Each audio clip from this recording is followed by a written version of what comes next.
Kita langsung saja bergabung dengan rekan kami yang saat ini berada di Cisolok, Taris Sirziman yang berada di lokasi kejadian di Desa Sirna Resmi Cisolok.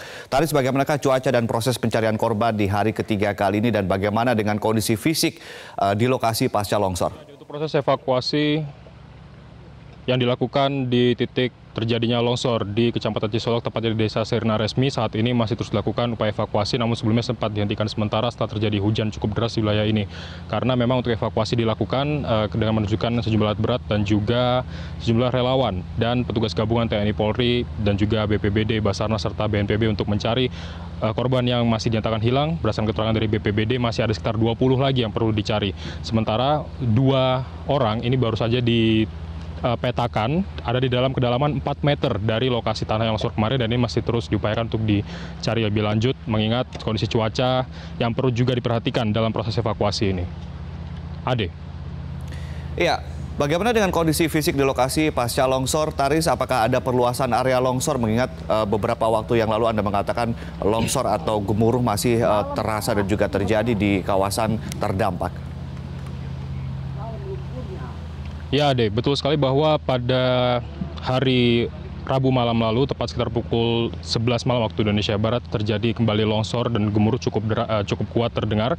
Bahkan sejumlah warga yang berada di pemukiman yang dekat dari wilayah ini, mereka semua langsung berhamburan keluar rumah. Namun untuk saat ini apabila Anda lihat, kondisi kontur tanah pun juga sudah mulai berbeda untuk kondisi pasca terjadi longsor. Namun demikian, upaya evakuasi masih diteruskan karena kondisi masih dinilai aman. Dan kita akan melihat lebih jauh untuk proses evakuasi yang dilakukan ini, karena sejauh ini memang upaya pembersihan jalur ataupun juga tim gabungan TNI Polri serta relawan masih berupaya mencari korban hingga tanggal 6 Januari 2019 mendatang, yang mana tanggal tersebut telah ditetapkan batas akhir dari upaya evakuasi yang dilakukan.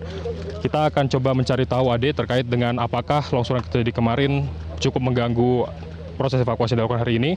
Kita sudah bersama dengan Bapak Letda Subhan dari Sukabumi. Untuk selengkapnya kita langsung wawancara saja. Selamat pagi, Bapak. Selamat pagi. Ya, Pak Subhan, bisa disampaikan untuk proses evakuasi yang dilakukan kali ini, apakah cukup terganggu dengan adanya longsor yang terjadi pada Rabu malam kemarin, Pak?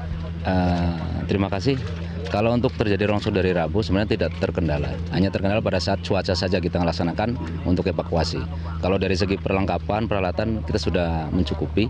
Ya, terkendala cuaca saja, makanya sampai dengan saat ini belum maksimal karena memang cuaca tidak menentu. Pada saat sebentar siang sudah terang, sebentar lagi terjadi hujan. Jadi tidak maksimal dalam pelaksanaannya begitu. Pak Subhan bersama dengan anggota dari Yonif 310 ini mencoba untuk melakukan evakuasi sudah 3 hari, Pak, ya, di sini, Pak, ya. Itu selama ini sudah menemukan berapa jenazah dan dalam kondisi apa pada saat jenazah tersebut ditemukan sebelum akhirnya diangkat untuk dievakuasi ke posko? Ya. Terima kasih. Sampai saat ini kita sudah 13 jenazah yang sudah kita temukan. Ya, semuanya itu tertimbun di longsoran dengan material akibat dari longsor tersebut, baik yang tertimbun dengan rumah maupun lumpur. Nah, kondisinya sudah meninggal semuanya, ya kondisinya, dan sudah teridentifikasi semuanya dan sudah diambil oleh keluarga masing-masing dan sudah dimakamkan gitu. Selama proses evakuasi ini apakah ada peralatan khusus yang digunakan, Pak, selain dari eskavator dan juga sejumlah peralatan yang seperti sekop dan lain sebagainya, Pak? Ya, itu ada, termasuk sudah ada bantuan dari rekan kita dari Brimob, kepolisian, ya, untuk anjing pelacak. Diteruskan ada 3 yang untuk membantu pelaksanaan pencarian korban. Ya, sampai dengan saat ini terbilang bisa efektif, ya, walaupun sampai saat ini belum maksimal karena terkendala cuaca. Jadi sudah ditemukan, baru kita gali, ternyata cuaca hujan, dan kita berhenti kembali.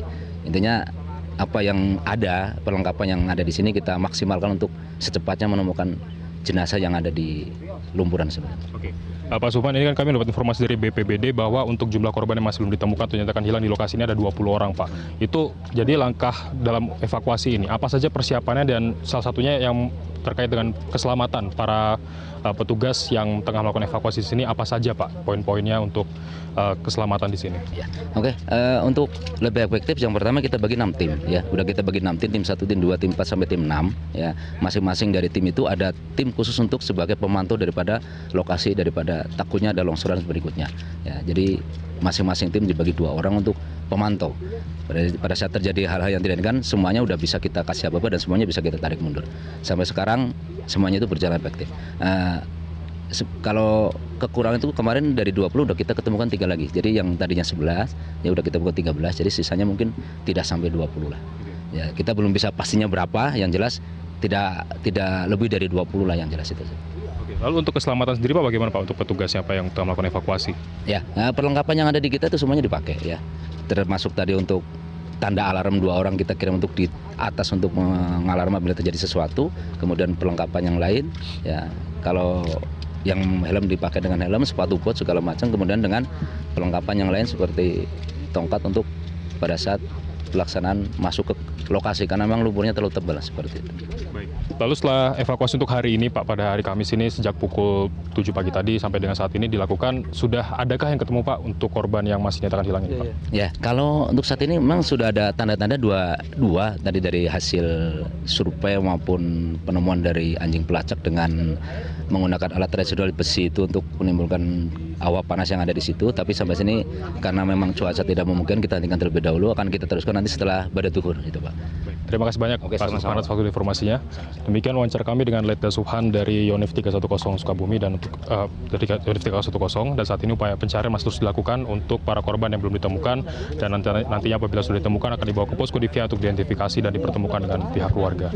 Demikian Adi, kembali ke Anda. Taris Hirziman melaporkan langsung dari Cisolok, Sukabumi. Terima kasih.